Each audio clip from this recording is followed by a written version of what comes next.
This is the North End. This is the North End.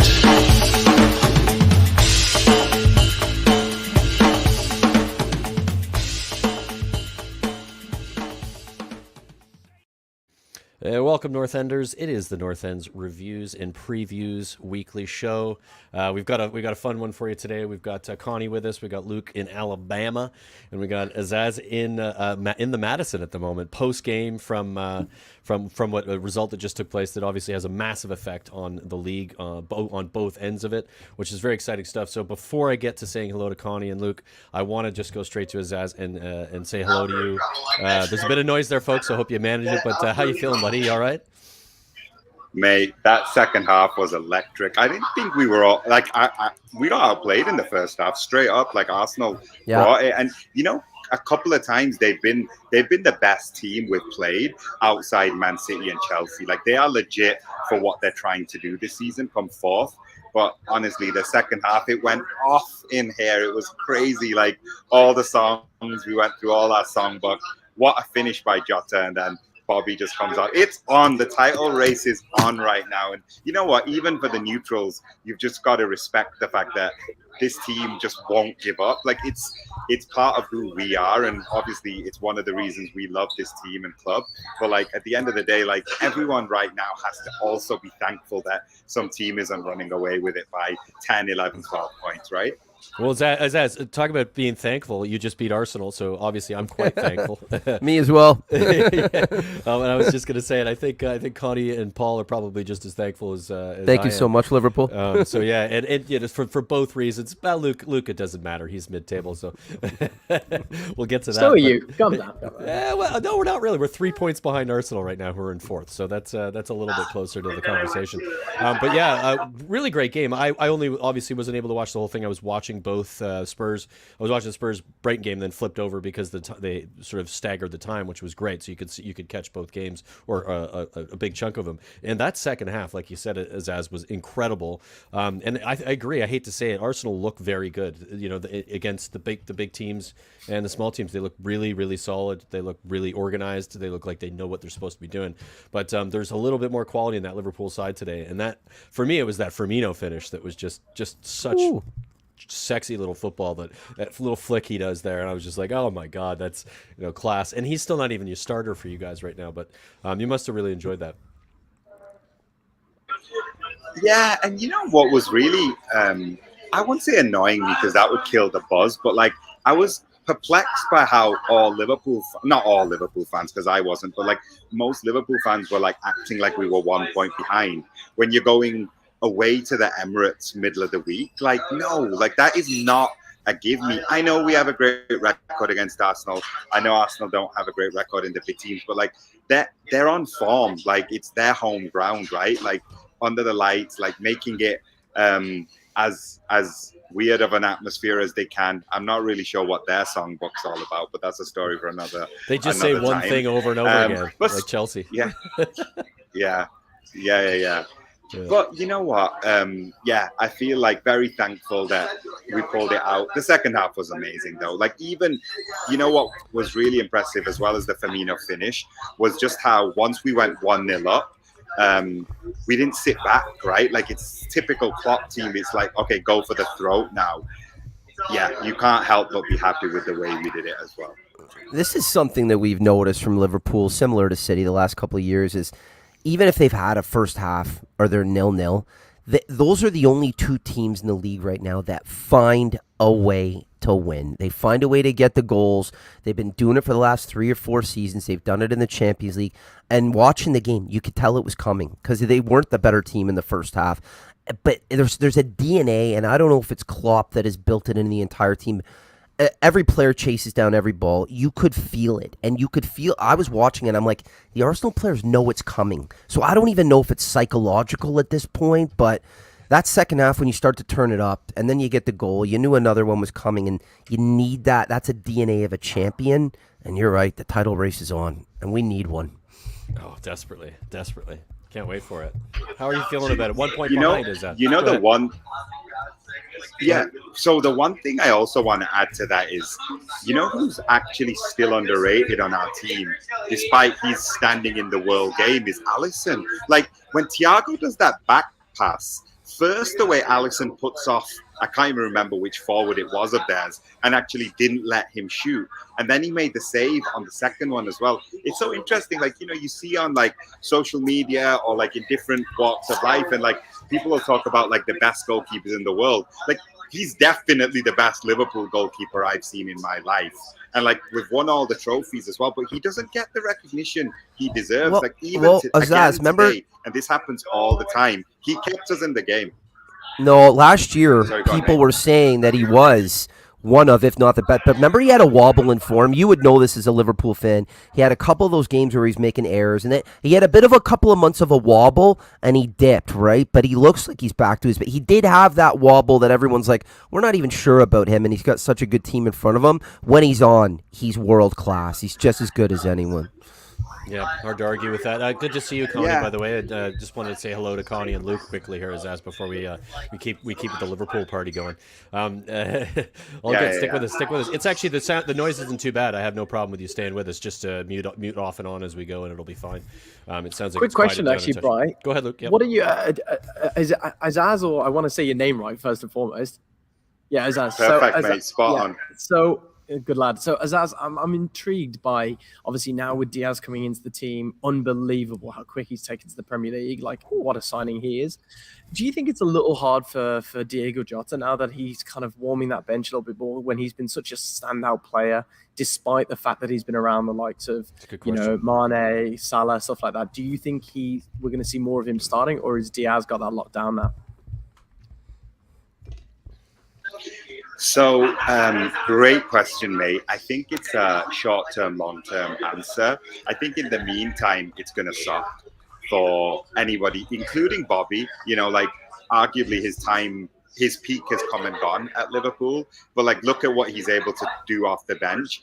Jota, it's sad because before we signed Diaz, like he was the hot property, and like he was the one who was like knocking Arsenal out at the semi-final and stuff.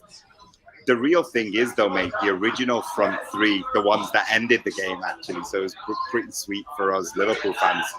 The original front three, they're all out of contract next summer. So word in the Liverpool circles is this is succession planning right now, and like maximum 2 will re-sign. All 3, it's unlikely that they'll re-sign. So what's happening right now is what succession planning is, what the great Man United teams used to do, the great Liverpool teams used to do. You know, it's like, who's the next person? Start bedding them in before it gets dangerous. It literally is what every team should be doing. It's what every team should be doing. Yeah. It's frustrating to watch from a team that hasn't done it well at all for five seasons in a row. Just wishing that was, you were watching that. I think we're starting to see Villa do that better as well, and I think Spurs and United are probably the 2 best examples of failing at that cycle of bringing in players, betting them in early, and then having the transition happen properly. And you guys, Liverpool, are doing it incredibly well and picking the right players in the right positions so that you have that front 3 always ticking. And it's impressive and annoying at the same time, I have to say. One thing I'll say about Diaz, though, like I think about Jota and Firmino, they're up the middle, right? Like one of them's like a hold up 9 and the other one's like a 10-9. Diaz, other than I guess you could say Mane and Salah, Diaz is a speedy winger, and he's something a little bit different where he can go up and down and he can beat guys, right? So succession planning in the right areas where I think, like, if they lost maybe like Firmino and like a Mane, it looks like it's going to be Salah because he wants the money. Like, it's great succession planning, right? Because if Diaz looks like he's hit the Prem running, so like, there's nothing they can do wrong lately from a recruitment standpoint, and I'm with Brian. It's fucking annoying. Yeah. Yeah, so just to let everybody know, if you're watching this, stick with us. We are going to get into our normal reviews and previews show, but we had an opportunity to catch Azaz at the Maddie and get the initial reaction of what arguably is one of the bigger wins of the season so far for both the top end of the table in that fourth race for fourth spot with some of the other teams who are involved in that with Arsenal. So had to get the reaction. But Azaz, like I said, we'll keep you around and anything you want to comment on. Paul's also with us as well in the background. We may pop him in and out for some conversation when it comes to United or anything else he wants to have an opinion on. But we're going to try to keep it tight. Hold on, before we go any further, and I apologize. Do Liverpool and City still have to play each other one more time, or have they played twice? April the 9th. So April the 9th, Liverpool and City play each other. Let's go. At the moment, a few weeks away too. Yes. So at the moment, and the game is either side of in the middle of a Champions League game. So there's a Champions League game either side, and then Liverpool play City, and they could actually play each other as well. Although I think both teams won. No disrespect, but probably like Villarreal or Benfica, just to make that April the 9th game. But here's the thing: Liverpool versus United, I think. So, despite the way the table looks at the moment, if they drop another game, we don't have to beat them. So let's say, and we play next first. So we play Watford on April the 2nd. So if we win that game, we go top of the league. If they don't win that game, the next game, I don't remember who they're playing. If they don't win that game, we don't have to beat them at the Etihad to win the league, which is a massive difference, huge difference. Lots of ifs, but exciting stuff for the Premier League, and I think we've got Burnley next. Yeah. I think we finally have a proper run-in, which is something we've been waiting for. Hal Perry just says, just a correction. I think he says the game is April 10th. Thank you for that, Hal, in the comments. Sunday, April 10th, LFC versus City. Appreciate that, Hal. In the comments to correct that. So I believe that's the Sunday instead of the Saturday. So good stuff. They've actually got a hard run. Actually, they've got just having a quick look. They've got they've got City on the 10th. They've got Villa on the 16th, and they've got United on the 19th as well. So it's an interesting run of fixtures. And then they've got the Merseyside derby on the 24th. That's some really feisty games in April. Yeah, that's an easy one though. Everton going down. It should be, but isn't it a derby's always that kind of contentious kind of game, isn't it? Enough. Yeah. And you could see it. You could see Everton just popping up and doing something ridiculous, despite them being horrendous right now. Could happen. Just all right, ruining it for everyone. Let's get into the results. I might want to. Do we want to bring up the results from today? I mean, we can get into it. There's some other games in that sheet as well. So I'll bring this one up first. We're going to start with Brighton Liverpool, which obviously this was another Liverpool game, so we'll get to this one relatively quickly. Liverpool 2-0 Saturday, March 12th against Brighton. Relatively comfortable. Azaz, what was your thoughts on this result? Obviously it's really nice to get the result going into today's game. Routine, like you said. I don't know how the Brighton keeper stayed on the pitch. Like that was just there was some weird decisions this weekend, that being one of them. But yeah, no disrespect to Brighton, but it was like we're on form. They're currently not on form. They were like struggling, as we said last week's show, right? Like this time last week, we said Brighton are struggling. Fairly routine. I feel like Liverpool are just like eking out those results against the smaller teams and then saving big performances for days like today. Nice. Connie, I'm going to apologize again because I did this to you last week. I'm going to hand it back over to you. I just get in habits. I'm just getting into habits of running the show sometimes because you're gone for so long. But if you don't mind, if you want to continue. I'll do it, mate. I'm struggling with a cold. I'm struggling with a cold, but I'll do it. So we had Brentford hosting Burnley, 2-0 Brentford. Not sure, other than maybe Everton, if there's a team in the league who needed a win more. And bottom of the basement, right? So pretty routine win. Brentford needed the 3 points. But let's move to the next game. Oh, Ivan Toney now 5 goals in the last 2 games. He started off hot. Maybe he's going to finish strong. So, I mean, again, when you're a good striker, you're in form. If your team's not playing well, it's hard to score. 2 words for the reason why. Christian Eriksen. Yeah. Massive. I think he's 6 points in his last 2, like an assist and 2 assists or assist and a goal. He's playing well. He's been brilliant, and if you watch the way Brentford have started to play with him in the side, it is quintessential Eriksen, what he does for forwards and their ability to, if they're making the runs, he gets them the ball, and it's impressive. Well, he just got a call up, didn't he? He's been recalled to the Denmark to the Danish squad, which is a fantastic thing. And that's awesome. Obviously, I think we're all quite concerned and worried, and whenever he comes back, there's still that concern. But it's great to see, and performing. He's still that great player. He's still that smart, intelligent player. So great to see. Absolutely. Good one. Good 3 points for Brentford. Manchester United hosting Spurs. Manchester United 3, a.k.a. CR7 3. Spurs 2. Brian, I'll pass it over to you, mate. Give me your thoughts on this one. Yeah, I mean, we had a quick brief chat about it, and of course, there was always going back and forth in the WhatsApp. CR7, first of all, sets a milestone record, a hat trick. What's the specific record? Can you state it for me? Most goals ever scored.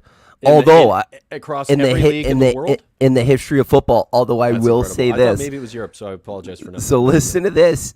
Pele tweets out after the same day, and I don't know the exact number. Yes, he did. He's like, I scored 1,000 or 1,100 or something like that. Just basically one sentence. I scored this many goals. So Pele is absolutely refuting this completely. Yeah, but we're not happy. But Pele scored goals against like Sao Paulo's under 14. That's what exactly. Where does Pele do it, right? It doesn't count. And you know how many of those goals he scored in like the equivalent to the MLS back then that still wasn't even as good as like Pele. Take it easy, mate. He played for Brazil. New York Cosmos in the USL for a short period of time. Anyway, so on to the Man U game, Man U Spurs. This was literally the CR7 show. He was unreal.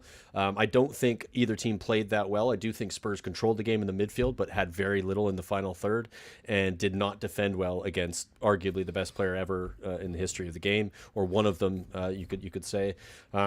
Difficult game for a couple of players in particular that if they don't play well, Spurs struggle. One of those being, Harry Kane didn't have a great game, and Bentancur in the midfield was particularly bad and had his worst game he's had in a Spurs shirt in this game. And it's difficult to do that when you've got CR7 on the end of some good balls from United. I'm not going to take all the credit away from United. I just don't think either team was very good.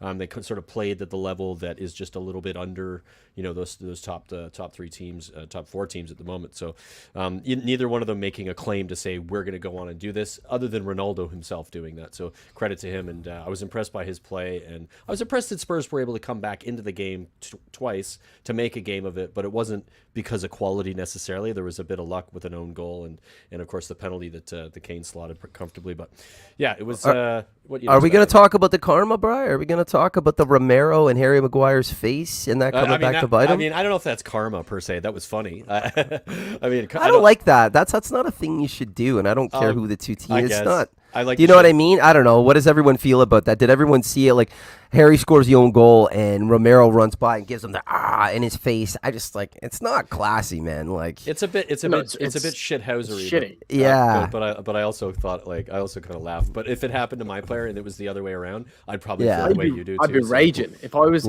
teammate. I'd be absolutely on top of Romero. I'd be ripping him apart. He responded well today with that. If that was karma, he was best game in his Spurs shirt today against Brighton. So which we'll get to. I think karma was the winning goal from Ronaldo, but that's if okay. you think karma exists, sure.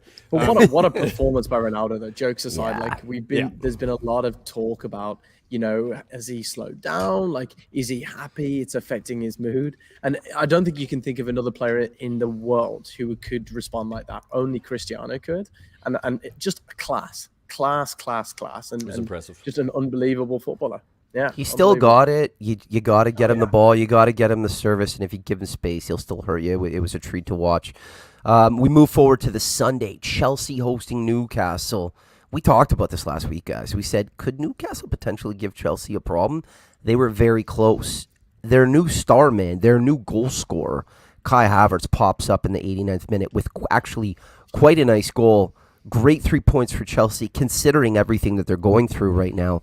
But I think more than anything else, like that number 9 or false 9 spot, that's Kai Havertz now. It really is. He's playing very well. They paid a lot of money for him. Newcastle, great account of themselves. But when he's playing in that lineup and that false 9 or that number 9 role, they're deadly. What did you guys make of this game?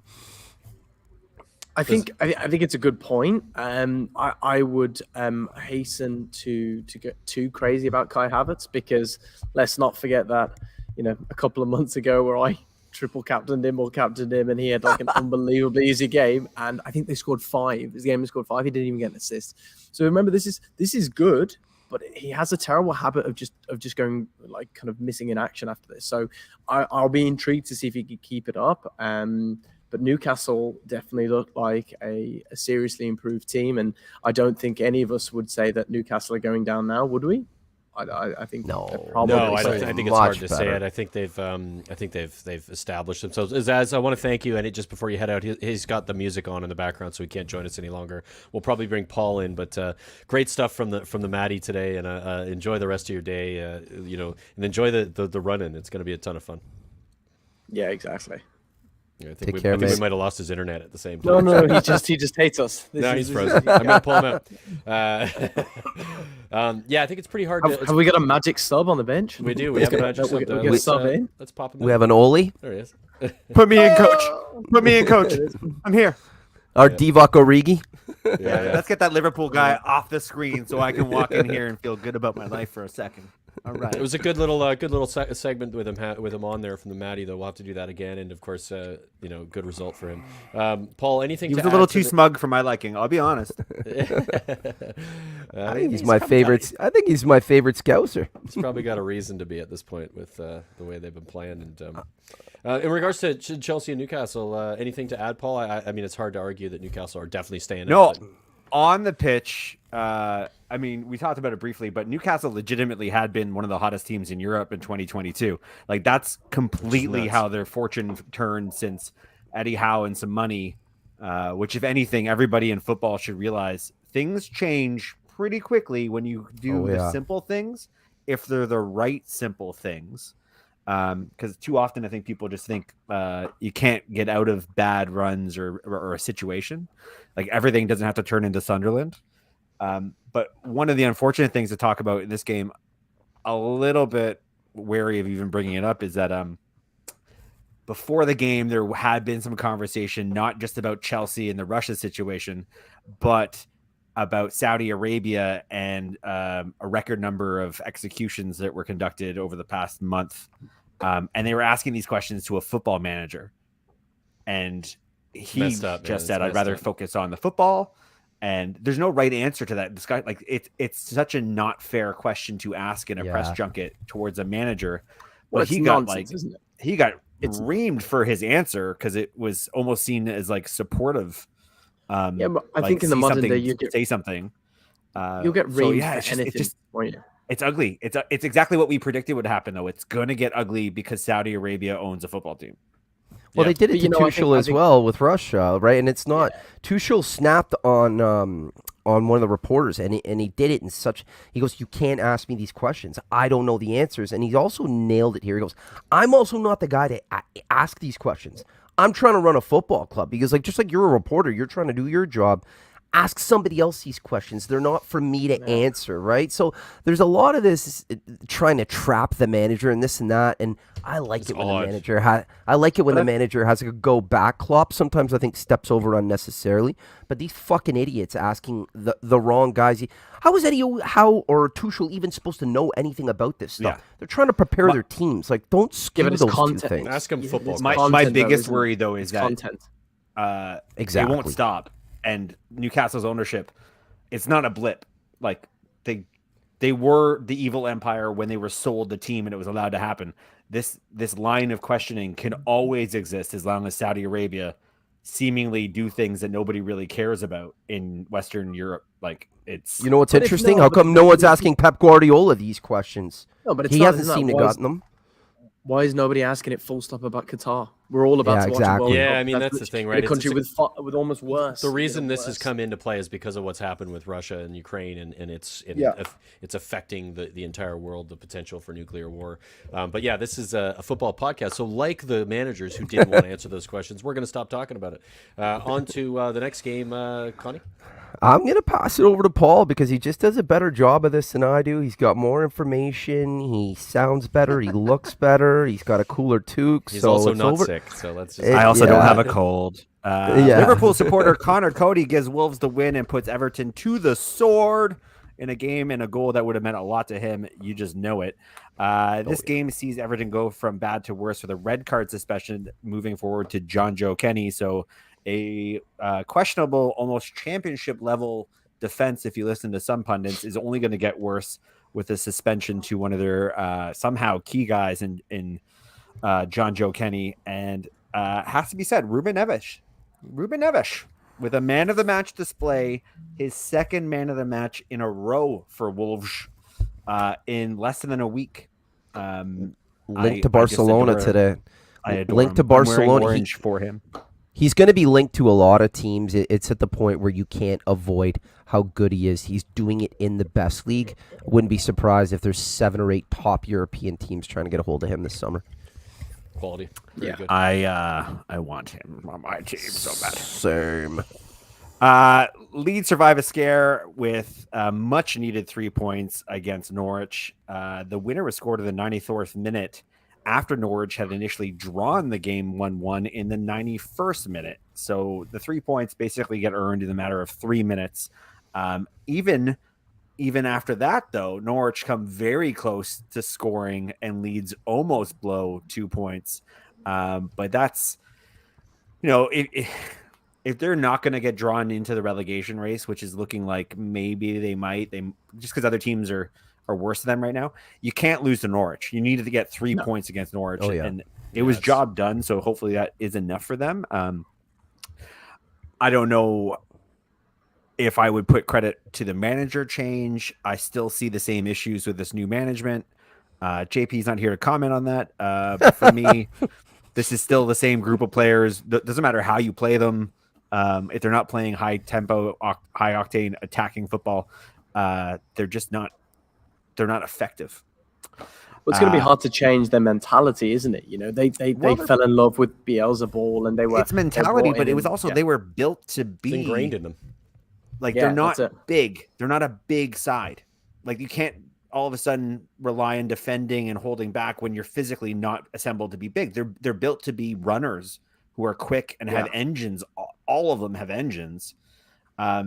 It was just those 3 or 4 injuries they had this season is what I really think outdid Bielsa. But I mean, he was stubborn. I'm not overly fond of saying he wasn't stubborn, so he did kind of create a situation.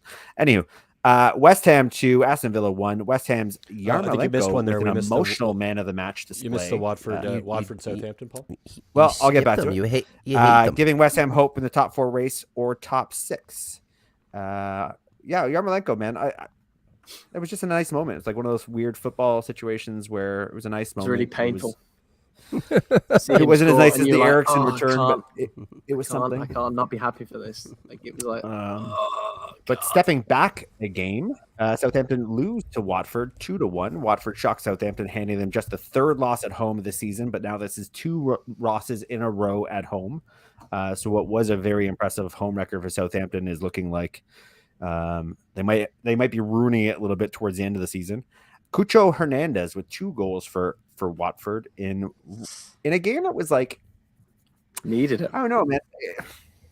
Watford lose all the time, and I've seen them play all season, and only maybe 3 or 4 times have I ever seen them play something resembling a consistent style of play. Even this game, I had never seen them play this way before. And it's just hard to pinpoint like what's going wrong with her, what in fact has gone wrong with them this season. Management changes, personnel selection, all these things, but they're just not good enough. I don't think it's anything pinpoint. I just don't think they're that good, mate. They could get out of the. They could get out of the drop though. They're on 22 They could, points, though, tied yeah. with Everton at the moment. But hang on. Everton have 3 games in hand. They have to It's win quite them though, Luke. They It have doesn't to matter. win. Like, They're really bad right now. They are really bad, but Watford are really bad, and Norwich are really bad, and But my point is Burnley they are really could bad. get out of it. 3's a lot, though, Bri. It's a lot. It man. is, but they have to win them, and Everton are so bad right now that it's hard to see them when they're going to win a game again. And Watford just have to put a couple together and watch Everton drop. So I mean, I see Everton going down now before, and I never thought I'd say that, but I could see it happening. I don't know. It's gonna be close. somebody check the schedule to see if they play each other, because that's I think marked out there's in the a calendar. bigger conversation to be had about Everton. Think of the think of the managers that they've had recently. You know, they've had the likes of Ancelotti, they've had Benitez, now they've got Lampard. They've had every type of manager going, every type of form, like style that each one brings. You know, they had Coman for a while. Like, it's incredible the managers that Everton have had. And the fact that they are in this position still, and you know, as an Everton, Everton fans, they gotta be wondering what's wrong. There's got to be something rotten at that club, whether it's the ownership, whether it's the players are just, the players just need to look at themselves and fucking sort it out, because it is crazy how bad, because they've not got a bad lineup. The players are good. That's the problem. Seamus Coleman, but like my take is that really they spent a lot of money and they just didn't spend it well. Like James Rodriguez was like. Allen was a great signing, but like Decore. He was pretty old when they signed him, and he started off well, but then it seemed like it's not the league to find your legs if you're already old and about to lose your legs as a defensive midfield player. Like, but these were all players. That we hang on. These were all players that we were all saying were great. James Rodriguez was the hottest midfielder at the start of the Premier League, like this season. His fantasy numbers were his numbers were fantastic. Allen put in some incredible performances, and I think Decore is when I've watched Everton the last. No, but like this is my point though. Like, James Rodriguez was a big signing they spent money on, and is he on the team now? No, for sure. Allen has been unavailable almost all of this season. Injury. He was okay last season. He was really good at times last season, but he's been unavailable all of this season. So that's not money well spent. That's contributing to where they are now. Decore has been injury prone. That's a little bit unfortunate. One of their better players, who's a goal scorer and a leader of the front line, who kind of kicked James Rodriguez out of the club, got arrested. Like, that was kind of a they've had a bit of a shit show, really. Kind of a weird way to start the season. Dominic Calvert-Lewin being injured all the time. Yeah, things have not gone their way as well. So they're not in a good place at all. They're not a great time. They are the Sunderland model. Like, if they go down, things only get worse and worse for them, I think. Now that is a big shout, and I think for sure that they could really struggle to that meme. I don't know how I'm going to financially recover from this. That's Everton. That is because it's not a club that's really set up for money. Remember, the amazing thing with David Moyes and why he got that opportunity at United was because what he achieved at Everton was so unbelievable. He made maybe one signing a season, and he was constantly in that top 6 battle. It was unbelievable, and they were performing out of their skin every year. And now all of a sudden, they've had the money, they've had the big name managers, the ones who've won the Champions League, the La Ligas, things like that, the Premier Leagues, and they are just going wrong. And I think bang on, Paul. And I think if Everton go down, they are in big trouble. They are not automatically coming back up because they have a whole rebrand. They have a whole rebuild of a foundation. I think that's actually the best thing I've heard about it. So, Paul, well done. Let's put it out to the viewers though. If anybody out there is like a supporter of Everton, thinks that we're wildly off and that like of course they'll make it back if they go down, or there's no chance they'll even go down. Like, reach out to us. Like, we don't have many guys get the comments on this video or girls that we can lean into that have a unique perspective of what Everton's all about. We should get one. We've had one before, but then they started getting worse and worse, and he just stopped responding to our texts. That sounds right. Yeah, exactly. I'm used to that. All right, let's roll on. We got ghosted. They were angry Everton fans too. Yeah. Arsenal 2-0 over Leicester in a game I thought Thomas Partey basically ran the show. But Odegaard also looked really impressive in this game. Saka.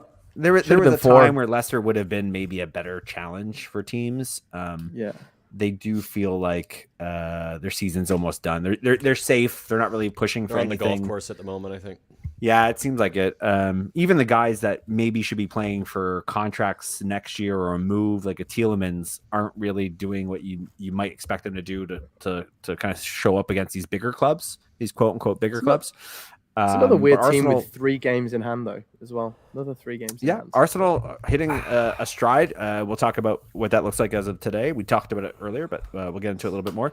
And then the big surprise of the weekend, Crystal Palace hold on for dear life and draw Man City, who dropped 2 points in the title race. Pep Guardiola does not make any substitutions this game. He sticks with his starting 11 the entirety of the game. He's basically asking them to go off, get it done, and they don't. And now we have a legitimate title race. Yeah. And it was gutsy by Crystal Palace. I thought Crystal Palace could have easily scored a couple of goals against City on the counter. But for the most part, this was really a case of Man City coming so close so often.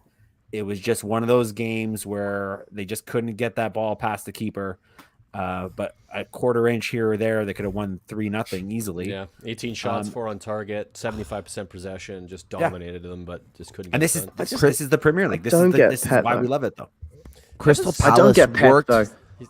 In what way? What don't you get? Oh, not making the subs. Who was he going to bring on? Like Gabby Jesus, right? Sterling has been benched all of a sudden, and I understand incredible players, but Sterling was playing out of his skin. His numbers the last couple of weeks were unbelievable. Goals, assists, everything. He's playing like the best football he's played in a long time, and you've got him there. You've got him, and I know you've got like such talent on that bench, but he is in form, and Grealish wasn't up to scratch. He plays Grealish for 90 minutes, and Nathaniel Klein had 100 million in his back pocket. Nathaniel Klein absolutely bossed Grealish in that game, and it was.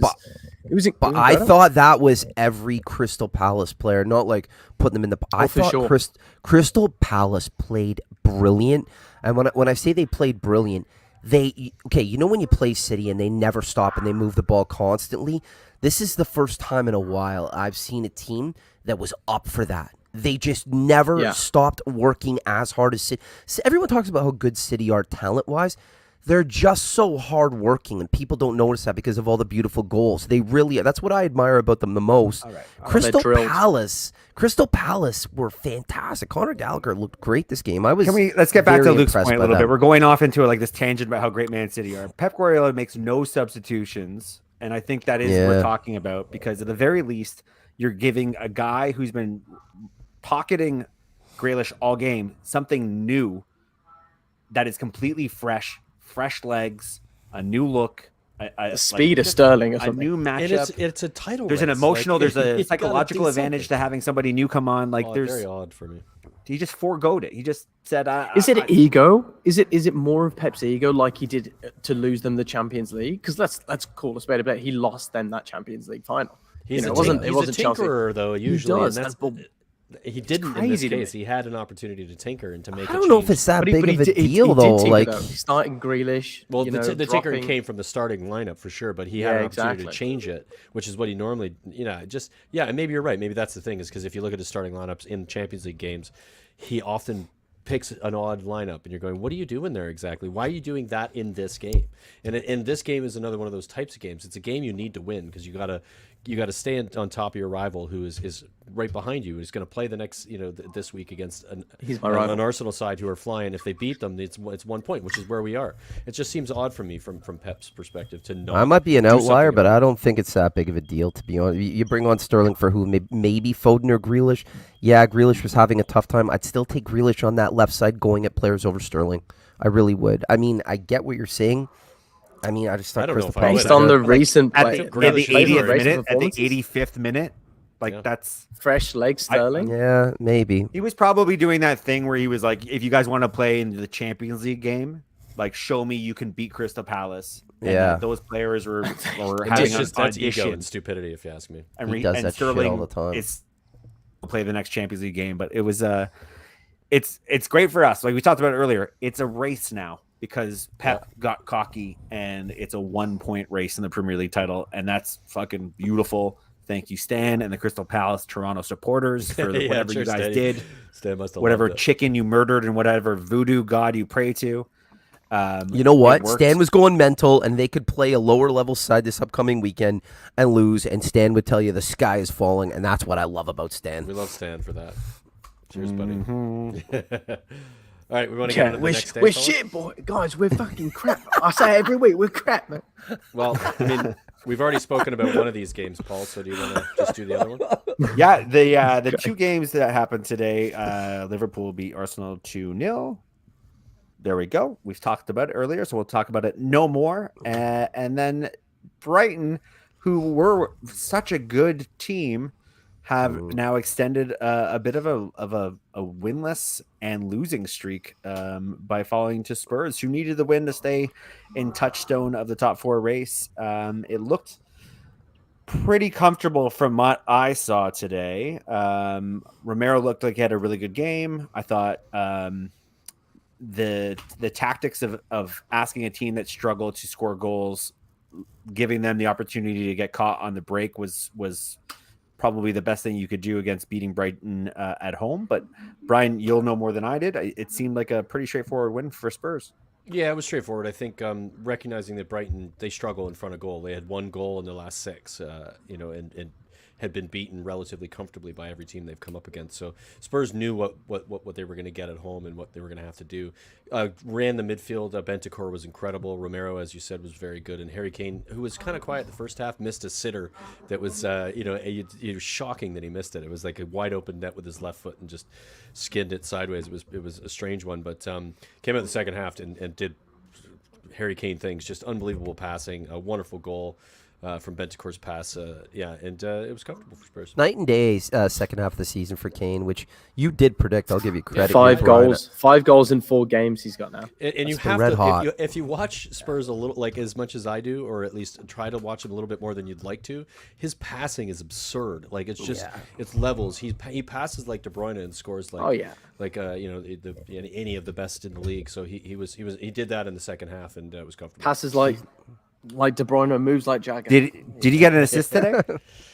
He didn't get an assist, but he set up. So Fred still has more assists than him in the Premier League this season. Cool.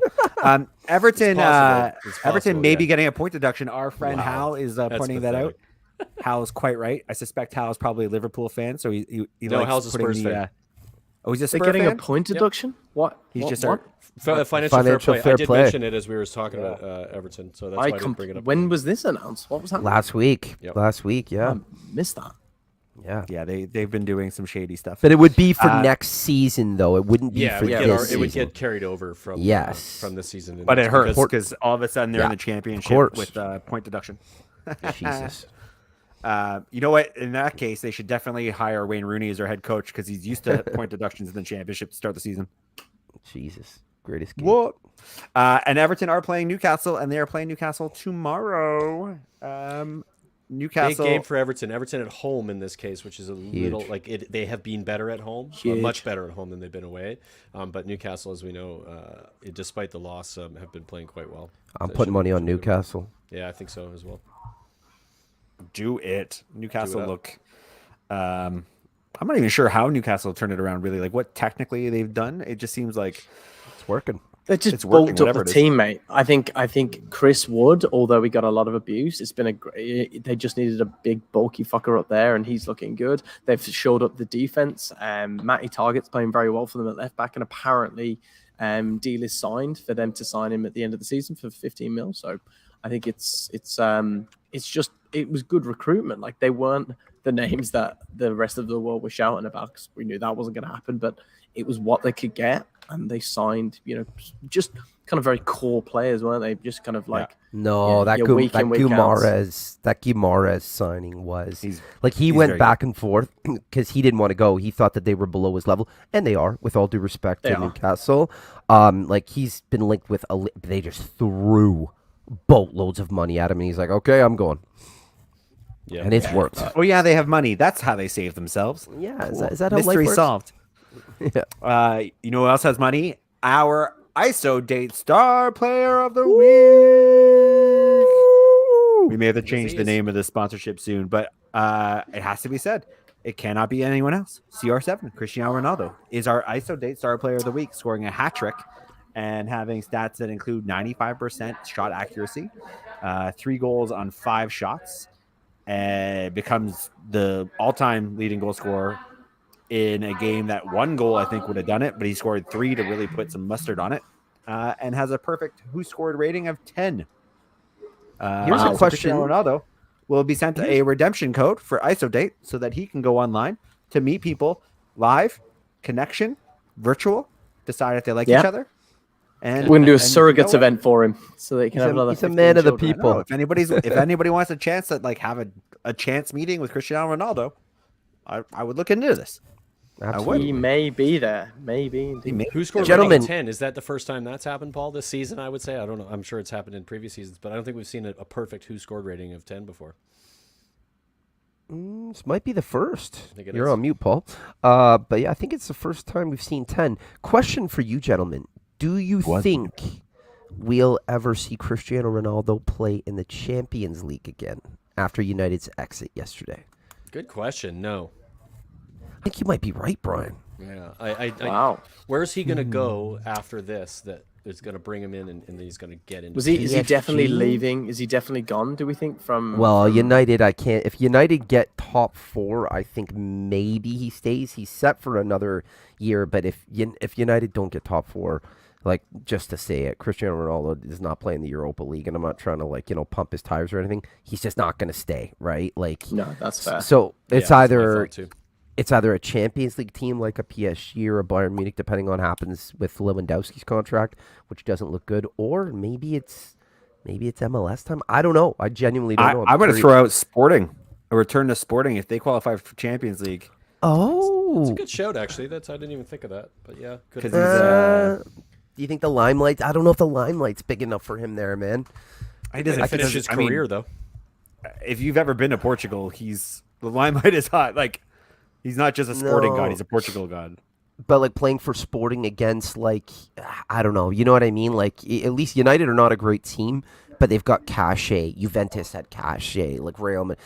You know what I mean? I just don't know. I don't think he's fallen enough. I think when players go back to their original clubs, it's because they are on the way out. The likes of Tevez when he went back, Kaká when he went back to his original team.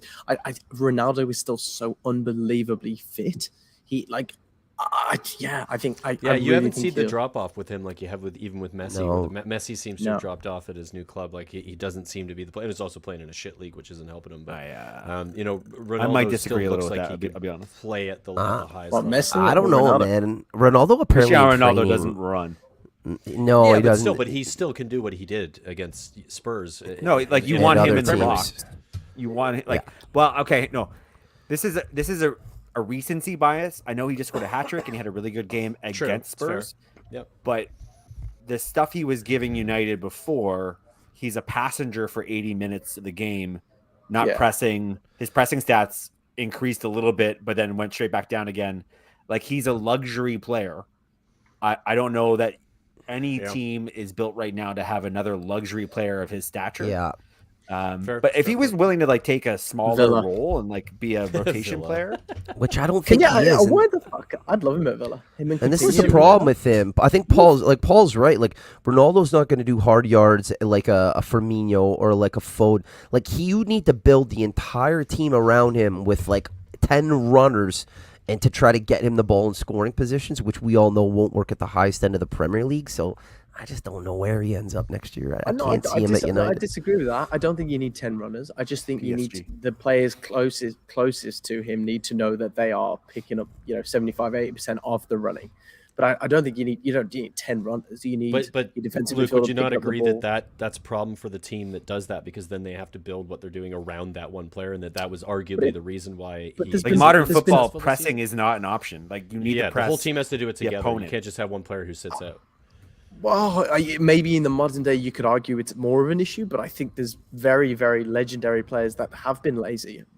Spurs legend in Berbatov, mate. But again, I think that's a much different time than right now. Like, teams in the Premier League press, like even the worst teams, elite press. teams, yeah.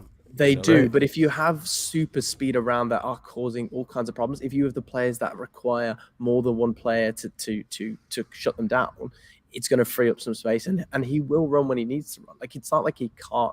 You see, my point was he hasn't lost. I still think he's fit enough to do it. It's just that his game is where it is, where he's like, I don't want to do that, and I'm not going to.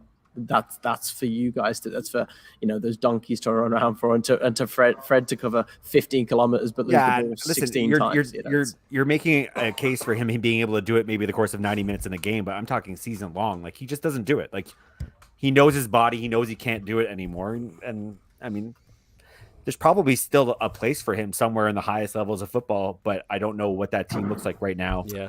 a revamped Germany, maybe? PSG.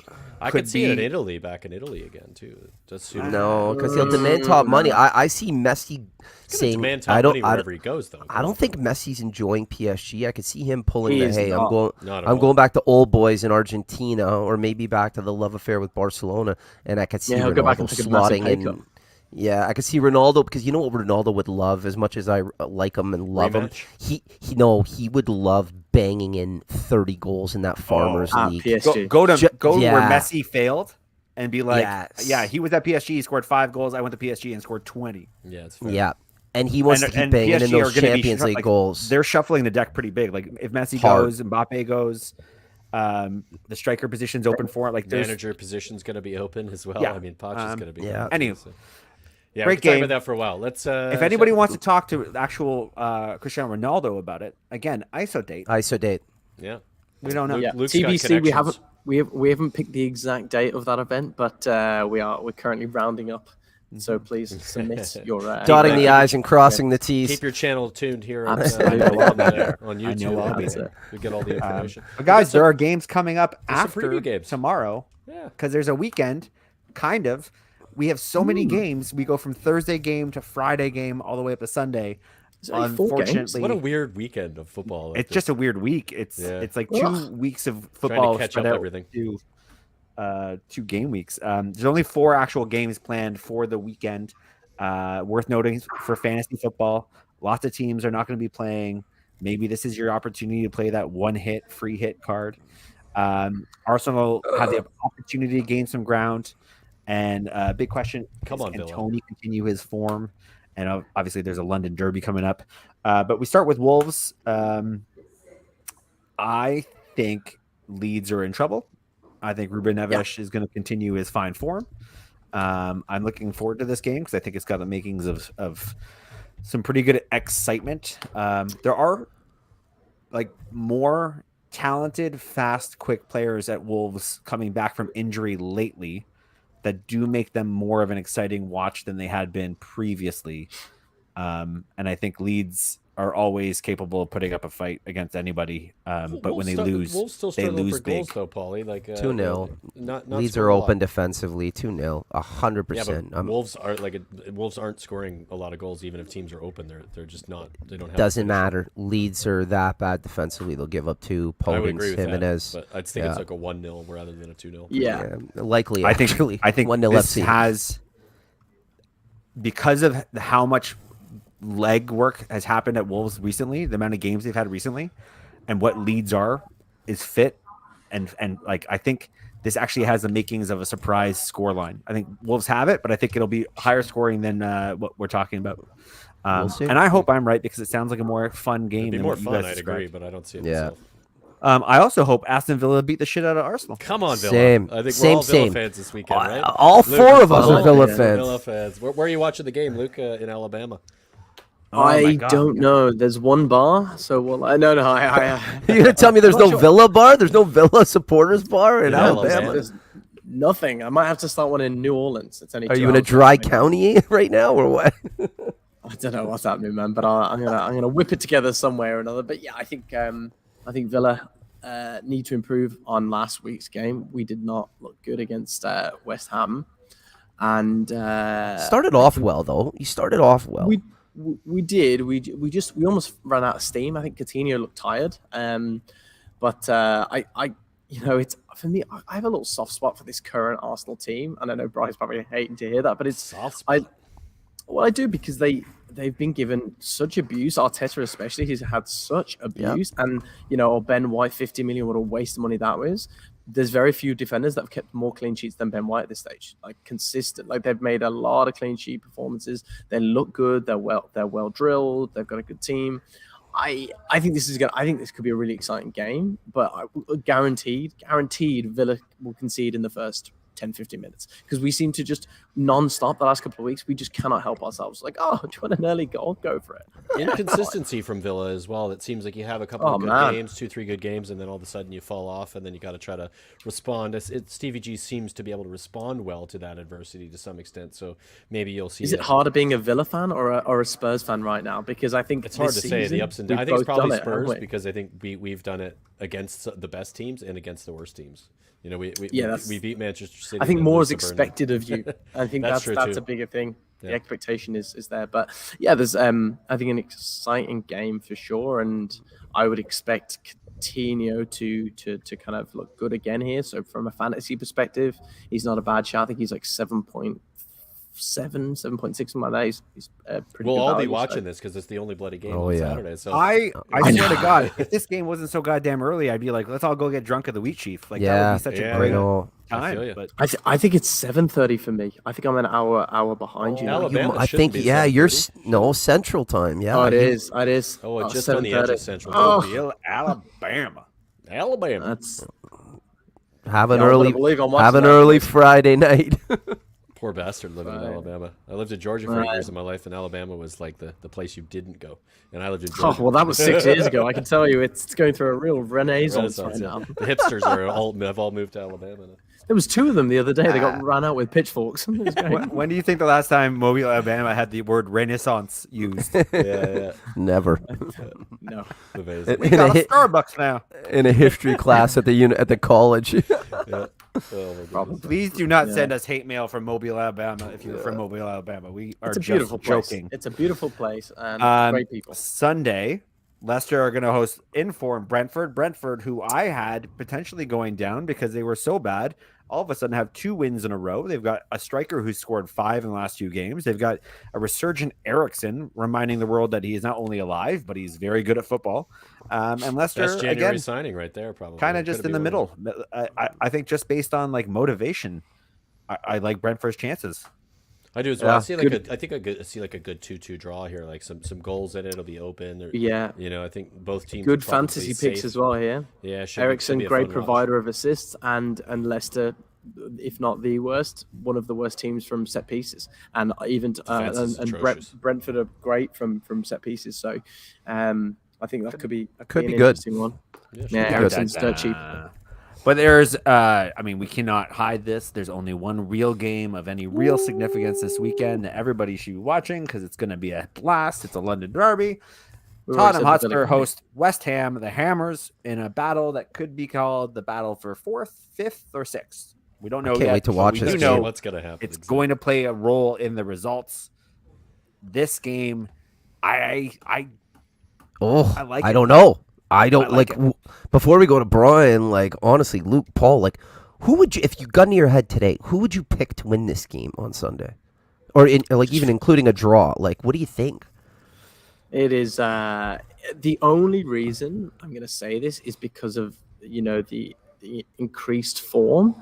But I'm ahead with Kane playing as well as he's playing, and Brian, am I saying it right? Kulusevski. Kulusevski, yep. What a player he has been! He's been brilliant. Oh, He's yeah. been absolutely been Unbelievable. Like as a fantasy option as well, 6.2 million. He's got an average of 7.6 points per game in his last 5 outings. Like he's literally like a He's been phenomenal incredible. player. Yeah. So too much up But front for Spurs for you, Luke. Like too much attacking threat. I would say so, and I think West Ham have a couple of injuries, if I'm correct. Bowen is the guy that is probably the Bowen. biggest miss. He's been their best player for the last He's I don't been know, on 4 fire, months. Yeah. especially the second half of the season. But he's been out with an Achilles injury. I don't know if he's gonna be able to make this game. In been his noticeable. absence, that's where I go. I Yeah, they don't got a few. know They got quite a few where the missing. attack is. Cresswell, Antonio, Egbana, Kufal, and Bowen are all out. Fuck. Yeah, they're That's missing pretty- a lot, man. That's pretty They're rough missing for a them. lot. And This is the Declan Rice audition show for me, though. Like this is the Yeah. He's gonna Declan come show. up Like against- I'll know how good you are as a player based on how you can defend against Son and Harry Kane, and a very good-looking recently midfield for Spurs. Yeah, Højbjerg and Yeah. Bentancur, other than against maybe United, the United game was I think an anomaly for A blip, Bentancur. I think he yeah. wasn't quite ready for how much of a step up it was going to be to play top teams, and he hadn't really done that yet in the league. So that midfield with Højbjerg and Bentancur has been very good in every other game that they've played together, and today was absolutely fantastic. So it will be interesting to watch that battle for sure. I think Spurs should have enough here, but because of our inconsistency and our up and down, I have zero confidence that we're going to win. Like I really think the up and down is probably going to continue, and we'll lose to West Ham and we'll finish 7th or 8th, and that'll be the Do season. you think same same lineup, right? Because there's a lot of we haven't changed the resurgence. lineup in like 6 games unless we've had to. I think Sessegnon got injured a couple games ago, and he's been replaced by Darty. Region on the Oh, left. okay. Yeah, and that's the only change, but that's the only change out of necessity. Skip is still injured, so he can't come in, and we don't really have any depth in our squad right now. We're the 11 that plays is the 11 you'd expect to play, and I don't see it changing. I think it'll be how good West Ham's defense and midfield play, and if that offense shows up at this game, could be very exciting. I'm excited. I think it'll be a good game. I'm nervous as hell. We're all going to go down to the Scotland Yard on Sunday with a bunch of the lads from TOT and some of the other lads from some of the other channels. Paul, we should go, Should be but a we lot would of fun. not. But we would not be supporting Spurs, so maybe we shouldn't go. Yeah, why not We come should down? definitely should go for banter. Yeah, it'll be fun. It'll be fun. Hashtag I want to banter. see what Brian's like interacting with other Tottenham fans. Yeah, I'm in. I'm surprised you're going to there and not your usual. Yeah, well, because we're going to be doing some Subculture We're going to be spot. doing a bunch of content, right? So for our other channel, so the channel will be we'll do it a pregame, some interviews at halftime, some interviews post game. So we're going to be trying to get a bunch of content while we're down there. So that's why we're going, and of course it is the home of Toronto Spurs. So if you are a Spurs supporter and you want to get down there. There's going to be a ton of fun. Obviously, we go to the Dun Right as well. That'll be for some other games. We're going to do that, but we decided because of the size of the game and the amount of other people that might be coming from other places that are going to join us, that was the place to go. So. Paul, are you around? You want to go? Let's talk about it because I like the idea of it, Me too. but I also Have shit that you might have to do. Oh, and a child? have a Family and Yeah, stuff. yeah. 5-year-old Responsibilities. weekend, and I just got back from. You can tell by my glorious tan. I just got back from the Dominican. It's the it Scottish, is the Scottish, unbelievable. the Scottish tan he's got going on right It'll now. be gone by Sunday, so there's no evidence of it. But It's my really liver, glow from the orange hat. It has my nothing to do liver with hurts. That's good. My liver. You could look use like you had a little good time. A great time. You deserved Great it. time. Nice. But I need. Wonderful. What I'm saying is, if I go there, I'll get shit faced on a Sunday, which is fine. I like it, but my liver would be very mad at me potentially. Oh yeah, we'd hate ourselves on Monday, but it could be fun. It's going to be Yeah, fun. it's- Brian Daigle's going to be down there with me and Cody Mack. BD, don't hate yourself I'll go. normally? I'll go. I'll high five that guy in person. Cody Mack is going to be down. Fuck, let's who's go. been on our channel as well, and he's going Love to Cody. maybe coming down from Muskoka all the way to come to the game as well. Oh, really? Because me and Yeah. Cody have to have a few words. That's I good. know. Good So there that could he'll be be an there opportunity. physically in person. I think this is Fine. happening on Friday, on Sunday. Saturday, Sorry. Sunday, Let's- Sunday, yeah, it let's should be go. good though. I think it'll be a lot of fun. So if you want to come down on Sunday, whoever you support, you won't get the discount. You won't get the 20% discount off the food because fuck you guys. But we'll I think we'll be okay. we'll say hi to you anyway. I think they should get it. That's outrageous. Yeah. It's They need, outrageous. they need to okay. show a Toronto Spurs card to get it, unfortunately. But I'll no, buy a no, no, no. round. I'll buy a round if Yeah, West I know. Ham win. I don't even have a Toronto Spurs card, but I Just get a it. fucking printer and a PDF machine. Good lord. Yeah. If West Ham win, we should just zip over to the Dog and Bear and celebrate with everybody. Oh, God, No, we that's- probably will do that. Yeah, closer to home. That's fair. But yeah, should be good. Anything else, lads, before we sign off here? No. Well, I was just going to say, Paul, do you want to maybe hint on some of the content we have coming up in the next couple of weeks, like a couple of any cool specials or anything? That Well, will we're gonna work? get it. We're gonna Well, get a 5 things right from Azaz, who was on earlier. Transfer game. I mean, you guys saw Azaz at the start of the show. If you watch the show or if you listen to the podcast of the show, Azaz is actually going to be a regular contributor with us. He's going to be like one of our guys, which is that. great because the bigger our Yep. crew, the more representation we get, and the more of a well-rounded conversation we can start having. But he's also a board member of the Toronto Liverpool supporters. And is going to try to give us a weekly like 5 things after every Liverpool game. So that is adding to our team-based content, which is really nice. And hopefully, Paul, in addition, we have Sorry, just to quickly interrupt that on that for Azaz. He's also potentially what you saw today. I think we're going to try to make a regular, is if it suits the situation, a post game video of him responding to what's just happened. He knows his football too. He knows the league. Azaz is brilliant. he's great. In addition, his some of English. these guys are working on a kind of an annual thing we do, but we haven't really done it for YouTube yet. And it's kind of a fun exercise. Everyone here will be tasked to be the football manager or director of football for Spurs, for Brian. Luke will be Aston Villa. Connie will be Manchester United. They will be given a fictional budget, and then they have carte blanche to build their team by selling players and buying players, and the market prices for these players, I will give them. So we're going to try to create unique videos for each of these, because it's constantly a mental exercise everybody has anyways. So we're just going to have it done a little bit more formally. And, if anybody out there is a fan of like an Everton or any of the clubs, like Crystal Palace, like Stan, if you're out there listening, reach out. We can play that game with you guys as well, because it should make for some fun content. Yeah, check out our email or our social, so you can reach us there on Twitter or in the email, and we'll get back to you as soon as we can, and we'll make some arrangements with Paul. Yeah. All right, fellas. Well, that's a good spot to end Beyond it. that, man, Thanks, everybody. and support. Like and subscribe. Smash it, smash it, smash it. And thanks for all the support for people who are with us live on a regular basis, and for those who watch post-game. Looking forward to your feedback in the comments. Get in the comments, talk to us, and we'll respond and tell you you're wrong. So we look forward to that. Cheers, guys. Have a good one. Always fun. Talk to you soon. Peace. Bye.